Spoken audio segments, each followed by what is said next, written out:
Hi, Sugar. This is Battle of Songbirds and Snakes from Susan Collins' Hunger Games novel. And we are on chapter 24 tonight for some late night reading, page 369, all the way to 390. So, chapter 24. And here we go. Love you, Sugar. Happy 12th. I do over and over again. Love you, Sugar.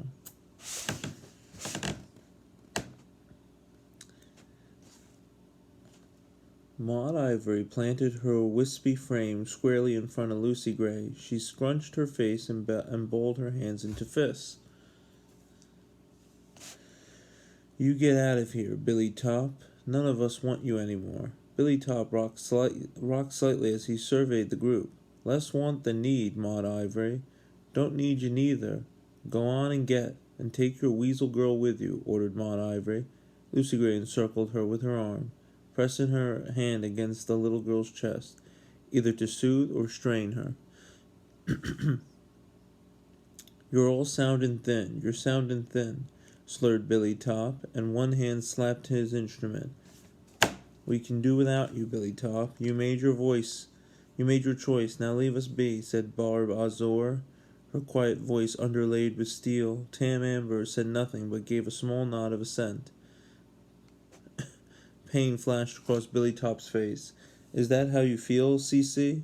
Clerk Carmine curled his fiddle in close to his body. Although the covey varied in complexion, hair, and features, Coriolanus noticed a distinct resemblance between these two. Brothers, maybe.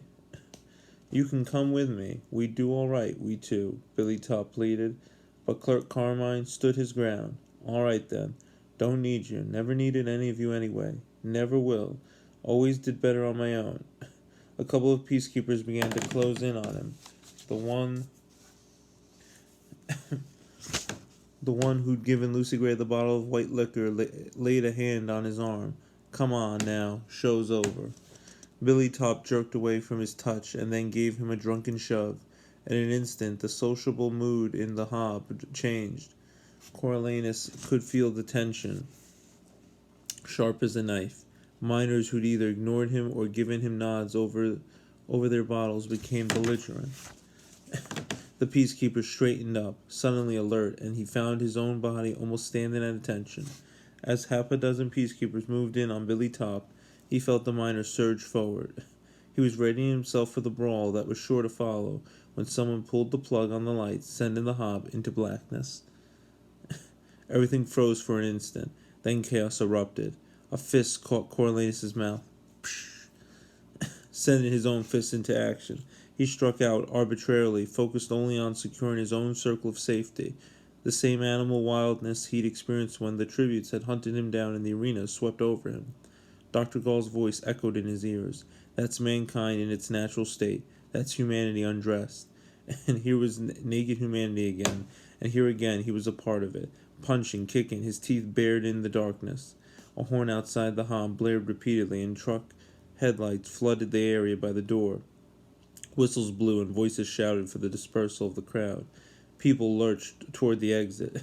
Coriolanus fought the wave, trying to locate Lucy Gray, but then decided the best chance of finding her would be out front. He jostled his way through the bodies, still throwing the occasional punch, and spilled out into the night air, where the locals took flight and the peacekeepers gathered in a loose bunch, making only a weak show of pursuit. Most of them had not even been on duty, and there was no organized unit to address the spontaneous eruption. In the dark, nobody was even sure who they'd been fighting. Better to let it lie. Coriolanus found it unnerving, though. Unlike at the hanging, the miners had fought back. Sucking on a split lip, he positioned himself to watch the door, but the last stragglers wandered out without any sign of Lucy Gray, the covey, or even Billy Top. He felt frustrated at having been so close but unable to talk to her. Was there another exit to the hob? Yes, he remembered a door by the stage, which must have allowed them to slip out. Mayfair Lip had not been so fortunate. She stood flanked by peacekeepers, not under arrest, but not free to go either. I've done nothing wrong. You've no right to hold me. She spat at the soldiers. Sorry, miss, said a peacekeeper. For your own protection, we can't let you go home alone. Either you let us escort you, or we call your father for further instructions. The mention of her father shut Mayfair up, but it did not improve her attitude. She she seethed, her lips pressed into a thin, mean line that said someone would pay. Just give it her time. There did not seem to be much enthusiasm for the task of taking her home, and Coriolanus and Sejanus found themselves recruited for the job, either because they'd made a good showing at the hanging, or because they were both relatively sober. 2 officers and 3 other peacekeepers made up the rest of the party. At this hour, what with the climate, it's probably better to be on the safe side. One officer said, "It's not fair. It's not far." As they wove through the streets, their boots grinding against the grit, Coriolanus squinted into the darkness. Streetlights illuminated the capital, but here he had to rely on the sporadic flickers from windows and the pale beams of the moon. Unarmed, without even the protection of his white uniform, he felt vulnerable and stuck close to the group. The officers had guns. Hopefully that would help keep assailants at bay.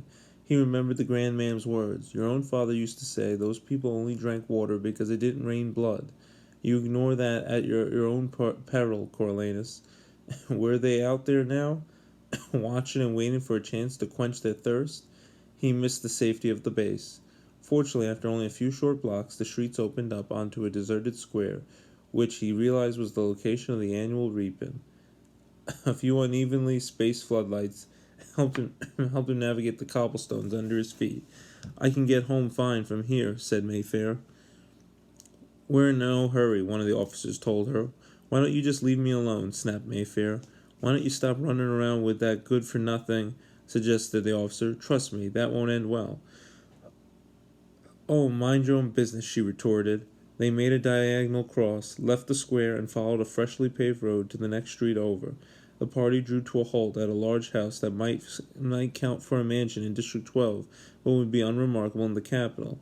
Through the windows, wide open in the August heat, Coriolanus caught glimpses of well-lit, furnished rooms in which humming electric fans fluttered the curtains. His nose picked up a whiff of the evening's dinner. Ham, he thought, causing his mouth to water slightly and thinning out the bloody taste from his lip. Maybe it was just as well he'd missed Lucy Gray. His lips were in no shape for a kiss. As one of the officers laid a hand on the gate, Mayfair pushed past him, darted up the path, and slipped into the house. Should we tell her parents? Asked the other. What's the point? Said the first. You know how the mayor is. Somehow her traipsing around that night will be our fault. I could do without a lecture. The other muttered agreement, and the party headed back across the square. As Coriolanus followed, a soft mechanical wheeze caught his attention, and he turned to the shadowy bushes that lined the side of the house. He could just make out a figure standing motionless in the gloom, back pressed against the wall. A light on the second floor flipped on, and the yellow glow extending down revealed Billy Top, nose bloodied, scowling directly at him. He held his instrument, the source of the wheeze, against his chest. Coriolanus's lips parted to alert the others, but something held his tongue. What was it? Fear? Indifference? Uncertainty as to how Lucy Gray would react? The band had made their position clear when it came to his arrival, and yet he didn't know how they would take Coriolanus's ratting him out, possibly landing him in jail. What if it made Billy Top a sympathetic character, someone they would rally around and forgive? He could tell that the Covey loyalties ran deep. Then again, perhaps they would welcome it, particularly Lucy Gray, who might be very interested to know that her old flame had run to the mayor's daughter's house for solace. What he had done to be ousted from all things Covey, band and home. He remembered the final words to her song, her ballad from the interview. Too bad I'm the bet that you lost in the reaping, she sang. Now what will you do when I go to my grave? Surely the answer lay there. Mayfair appeared and closed the window. Then she drew the curtain, blocking the light and concealing Billy Top. The bushes rustled, and the moment had passed. Coro, Sejanus had returned for him. You coming? Sorry, just lost in thought, said Coriolanus. Sejanus nodded to the house.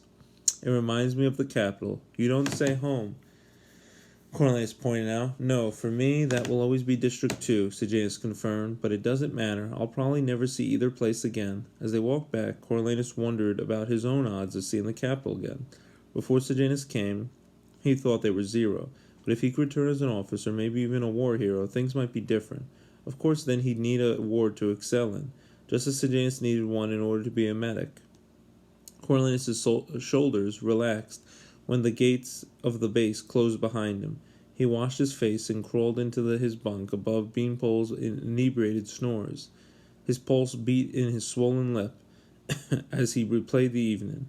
It had all gone like a dream, seeing Lucy Gray, hearing her sing, her joy at the sight of him, until Billy Tubb had showed up and spoiled the reunion.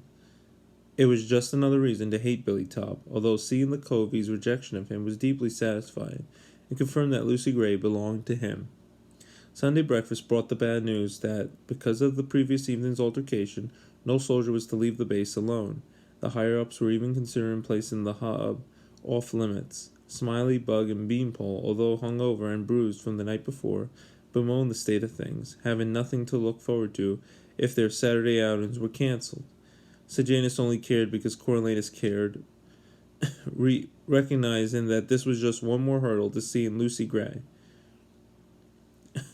"Maybe she'll visit you here," he suggested as they cleared their trays. "Can she do that?" Coriolanus asked. But then hoped she wouldn't, even if she could. He had little unscheduled time, and where would they even be allowed to talk? Through the fence? How would that be viewed? Caught up as he had been in the romance of the previous evening, he'd been planning to greet her publicly with a kiss. But in hindsight, that would have brought on a barrage of questions from his bunkmates, and doubtless raised a few eyebrows among the officers. Their whole history, including his forced enlistment, would come out, and with it his cheated in the games. In addition, given the troubles between the locals and the peacekeepers, it would be wise to keep the relationship private. Whispering through the fence might encourage rumors that he was a rebel sympathizer, or even worse, a spy. No, if they were going to meet, he'd have to go to her, secretly. Today would be a rare opportunity to track her down, but he'd need a buddy to leave the base. "I think we'd better keep things between us a secret. She might get in trouble if she came here. Sejanus, did you have plans today, or—" he began. "She lives in a place called the Seam," said Sejanus, "near the woods." "What?" said Coriolanus. "I asked one of the miners last night, very casually." Sejanus smiled.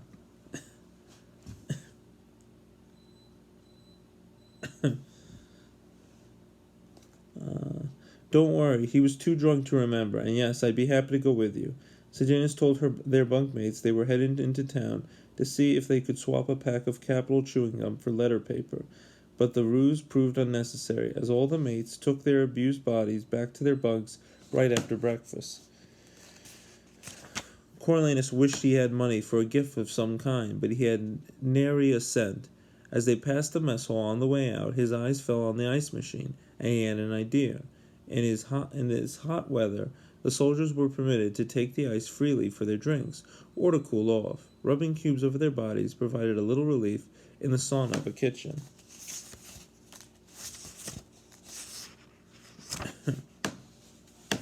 Cookie, who he'd won over with his diligent dishwashing, gave Coriolanus an old plastic bag. The day being so hot, he agreed it would be all right to take some ice on their outing to ward off heat stroke. Coriolanus didn't know if the covey had a freezer, but by the looks of the houses he'd passed on his way to the hanging, he thought that might be a luxury few could afford. Anyway, the ice was free, and he didn't want to go empty-handed. They signed out at the gate, where the guard cautioned them to be careful, and walked off in what they remembered to be the general direction of the town square. Coriolanus felt apprehensive. With the mine shut down for the day, though, a hush lay over the district, and the few people they passed ignored them. Only a small bakery stood open in the town square, its doors propped wide to allow a breeze to temper the heat of the ovens. The owner, a beet-faced woman, had little interest in providing directions to non-paying customers, so Sejanus bartered his fancy chewing gum for a loaf of bread. Relenting, she took them out on the square and pointed at the street they were to follow to the Seam. Beyond the town center, the Seam sprawled out for miles, the regular streets quickly dissolving into a web of smaller, unmarked lanes that rose up and then petered out for no discernible reason. Some boasted rows of worn, identical houses. Others had makeshift structures it would be generous to call shacks. Many homes were so shored up, patched up, or broken down that their original framework was nothing but a memory. Many others had been abandoned and scavenged for their parts. With no grid, no landmark of note, Coriolanus lost his bearings almost immediately, and his unease returned. Once in a while, they'd pass something sitting on their stoop or in the shade of their homes. None of them looked at the least bit friendly. The only sociable creatures were the gnats, those whose fascination with his injured lip required constant shooing. Shoo, shoo, shoo, to the buckies. As the sun beat down on them, condensation from the melting bag of ice left a splotch on his pant leg. Coriolanus's enthusiasm began dissolving as well. The intoxication he experienced the night before in the hob, the heady mix of liquor and urine, seemed like a feverish dream now. Maybe this was just a bad idea. Really? Asked Sejanus. I'm pretty sure we're headed in the right direction. See the trees over there? Coriolanus made out a fringe of green in the distance. He trudged along, thinking with fondness of his bunk, and remembered that Sunday meant fried bologna and potatoes.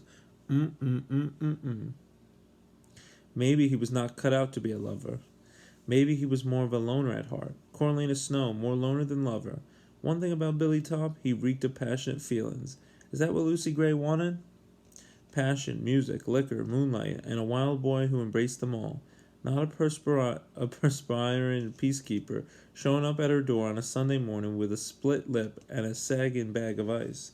He gave over the lead to Sejanus, following him up and down cinder paths without comment. Eventually his companion would grow tired, and they could go back and catch up on their letter writing. Sejanus, Tigris, and his friends, the faculty, all of them, had been dead wrong about him. He'd never been motivated by love or ambition, only a desire to get his prize and a nice, quiet, bureaucratic job, pushing papers around and leaving him plenty of time to attend tea parties. Cowardly, and what had Dean Highbottom called her? Oh yes, vapid like his mother. What a disappointment he had been to Crassus Xanthos Snow. Listen, said Sejanus, catching his arm. Coriolanus paused and lifted his head. A high-pitched voice pierced the morning air with a melancholy tune. Maud Ivory? They made for the source of the music. At the end of a path at the edge of the seam, a small wooden house tilted at a precarious angle. Like a tree in the stiff wind, the dirt patch of a front yard was deserted, so they picked their way around the clumps of wildflowers, in various states of bloom and decay, that appeared to have been transplanted without much rhyme or reason. When they reached the back of the house, they discovered Maud Ivory sitting on a makeshift stoop in an old dress 2 sizes too big for her. She was cracking nuts on a cinder block with a rock, beating time to her song. Oh, my darling, crack. Oh, my darling, she sang, crack. Oh, my darling, Clementine, crack. She looked up and grinned when she saw them. I know you, brushing the stray nutshells from her frock. She ran into the house. Coriolanus wiped his face on his sleeve, hoping his lip wouldn't look too bad when Lucy Gray appeared. Instead, Maud Ivory came out with a sleepy Barb Azor, who had twisted her hair up in a hasty knot. Like Maud Ivory, she changed her costume for a dress you might see on anyone in District 12. Good morning, she said. You're looking for Lucy Gray? He's her friend from the Capitol, Maud Ivory reminded her. The one who introduced her on the television, only he's near bald now. He gave me the popcorn balls. Well, we certainly enjoyed those and appreciate all you did for her, Lucy Gray, said Barb Azor. I expect you'll find her down in the meadow. That's where she goes early to work, so as not to disturb the neighbors. I'll show you, let me. Maud Ivory hopped off the porch and took Coriolanus's hand as if they were old friends. It's this way. With no younger siblings or other relatives, Coriolanus had little experience with kids, but it made him feel special the way she attached herself to him. The cool little hand pressed trustingly in his. So you saw me on the television? Just the one night. It was clear, and Tam Amber used a lot of foil. Usually we can't get anything but static, but it's special we even have a television, explained Maud Ivory. Most don't. Not that there's much to watch, but that boring old news anyway. Dr. Gall could go on all she wanted about engaging people in the Hunger Games, but if practically no one in the districts had a working television, the impact would be confined to the reaping, when everyone gathered in public. While they walked toward the woods, Maud Ivory rattled on about their show the night before and the fight that followed. "Sorry you got punched," she said, pointing to his lip. "That's Billy Top, though. Where he goes, trouble follows." "Is he your brother?" asked Sejanus. "Oh, no. He's a Clade. Him and Clerk Carmine are brothers. The rest of us are all Baird cousins. The girls, I mean, and Tam Amber's a lost soul," said Maud Ivory matter-of-factly. So Lucy Gray didn't have a monopoly on the strange manner of talking. "It must be a Covey thing." "A lost soul?" asked Coriolanus. "Sure, the Covey found Tam Amber when he was just a baby. Somebody left him in a cardboard box on the side of the road. So he's ours. Joke's on them, too, because he's the finest picker alive," Maud Ivory declared. "Not much of a talker, though. Is that ice?"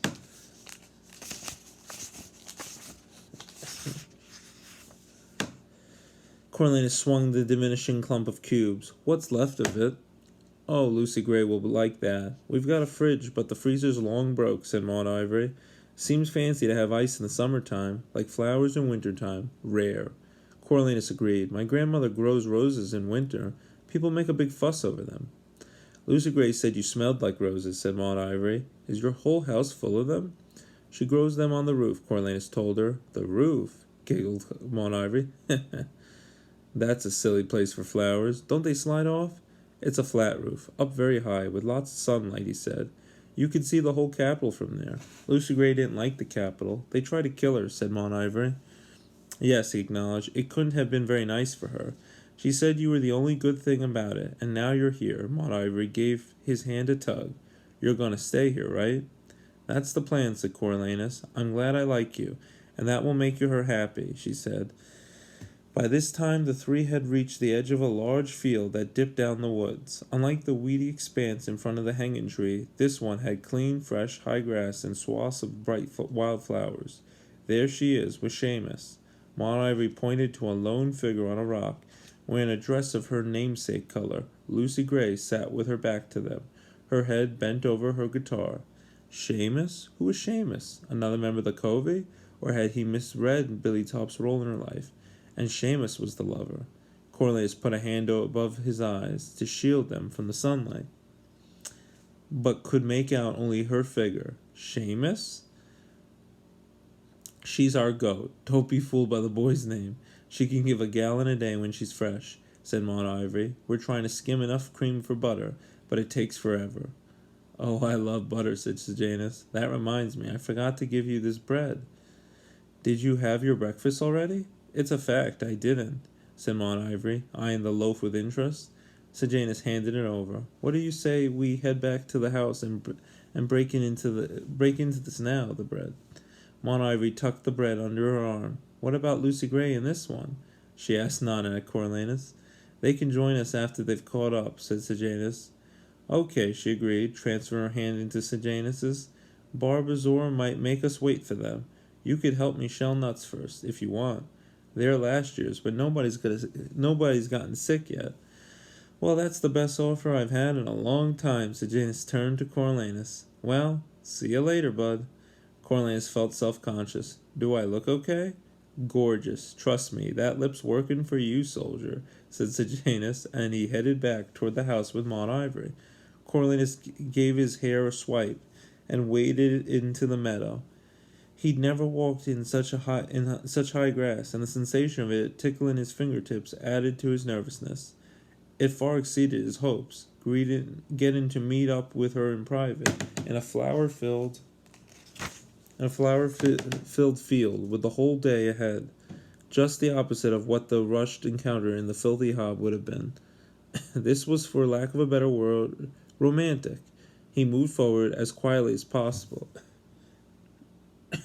As a rule, she mystified him, and he welcomed the chance to observe her without her usual defenses in place.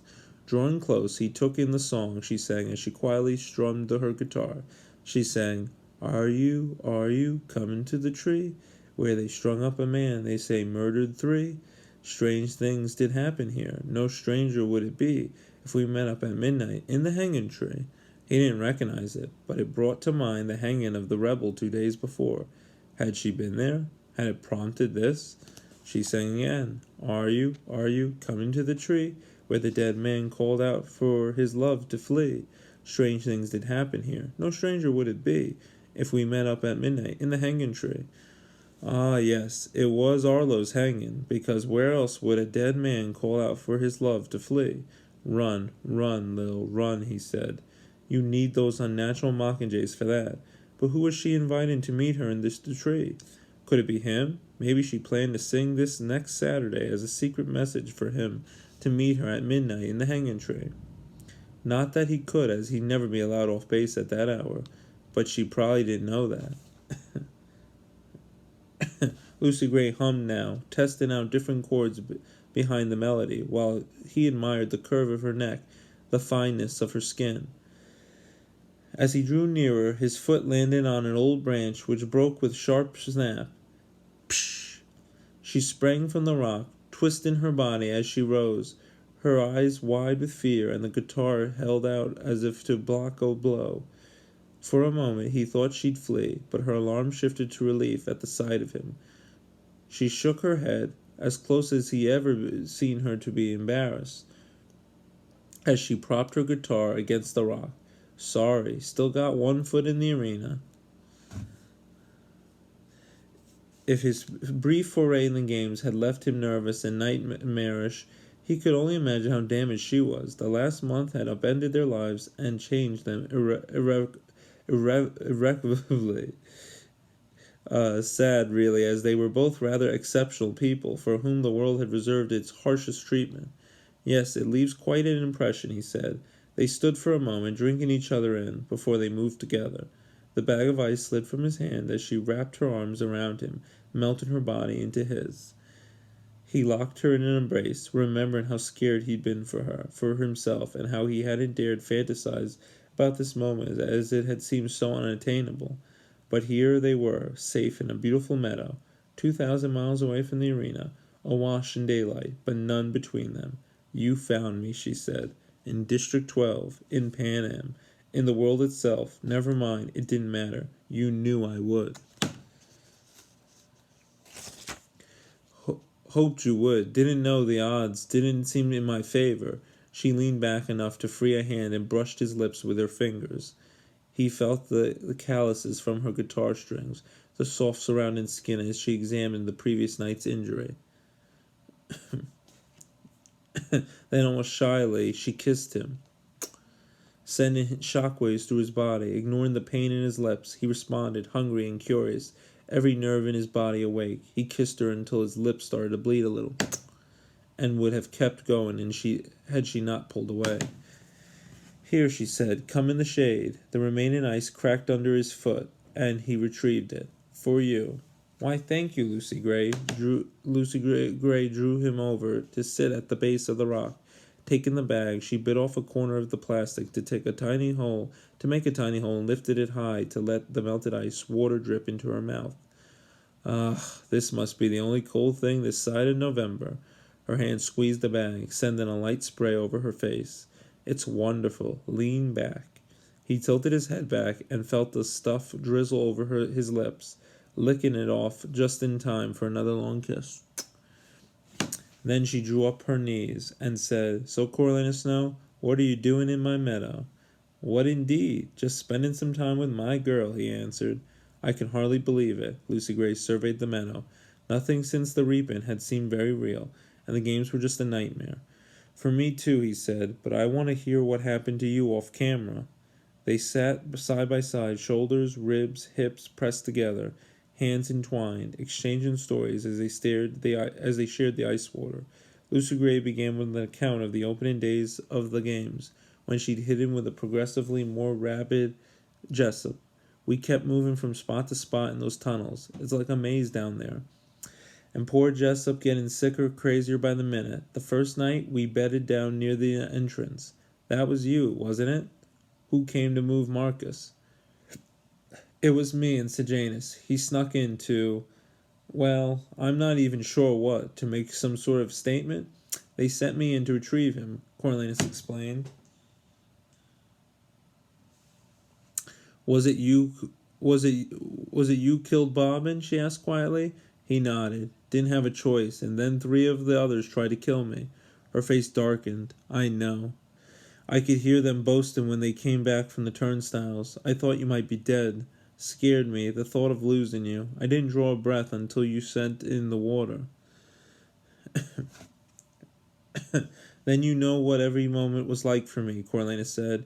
"You were all I could think about. You too." She flexed her fingers. "I clutched that compact so hard you could see the imprint of the rose on my palm." He caught her hand and kissed the palm.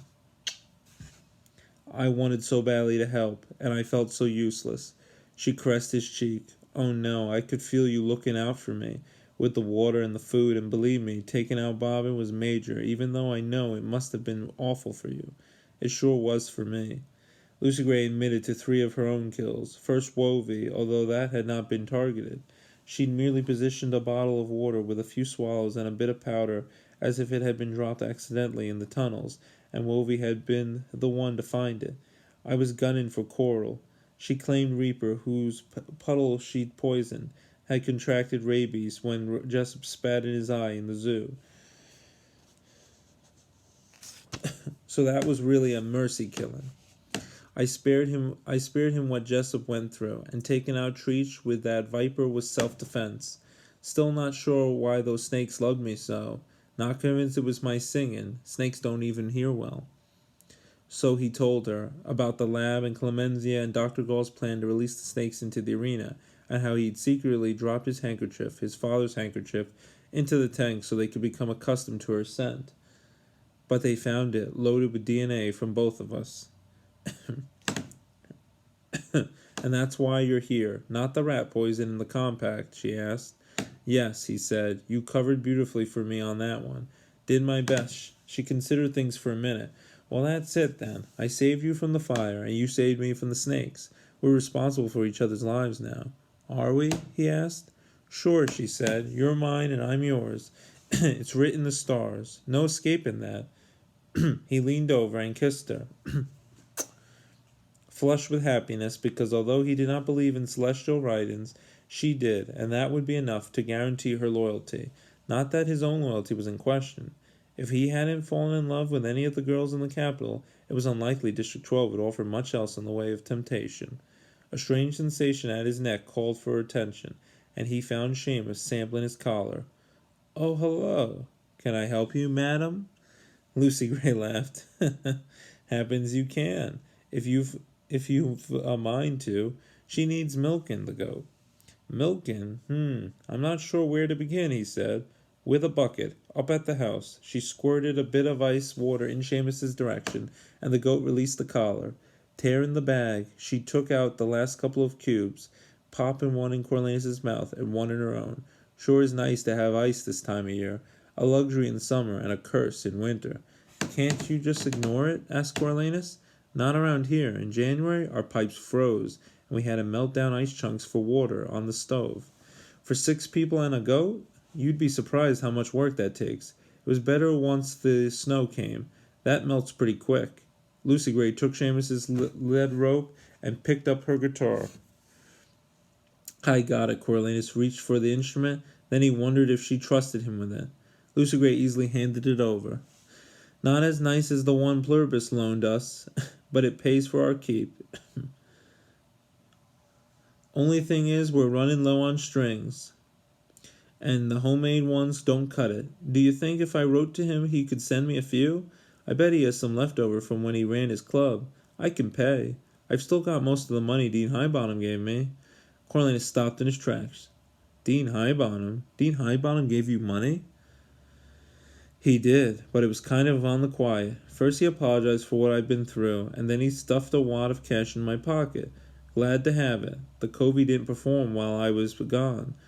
Too shook up over losing me," she said. "Anyway, I could pay for those strings if he's of a mind to help."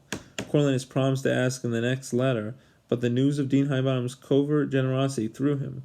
Why would evil incarnate help his girlfriend? Respect? Pity? Guilt? Morphin-induced whimsy?